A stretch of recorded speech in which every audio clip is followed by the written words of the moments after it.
It isn't the first time Toronto has seen that kind of flooding. Remember the big storm 5 years ago? The rainfall was so intense, more than 1,000 people had to be rescued off a flooded GO train.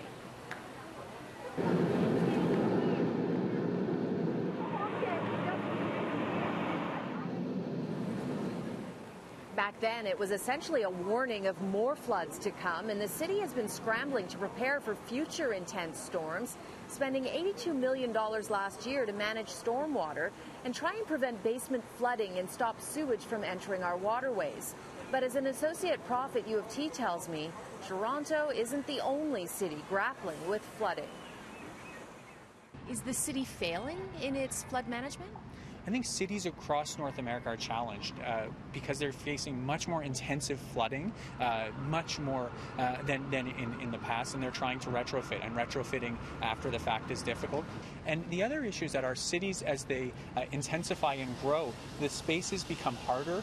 We get less green space and more concrete, more areas that are paved over. And so when you do have these flooding incidents, there's less ability for the system to manage it, and there's more runoff, and so you get these major flooding incidents. Do you think any city can ever protect itself fully from the flooding we saw last night?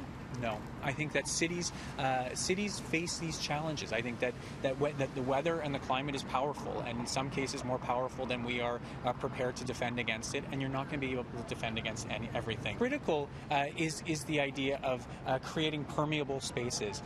Green roofs is one strategy that the city has followed.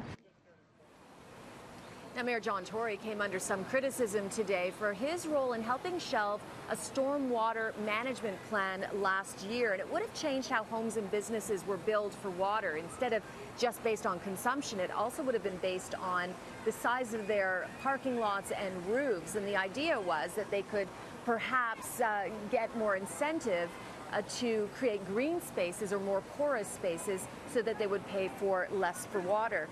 Tory defended the move, shelving that project today. I will say we have a robust plan.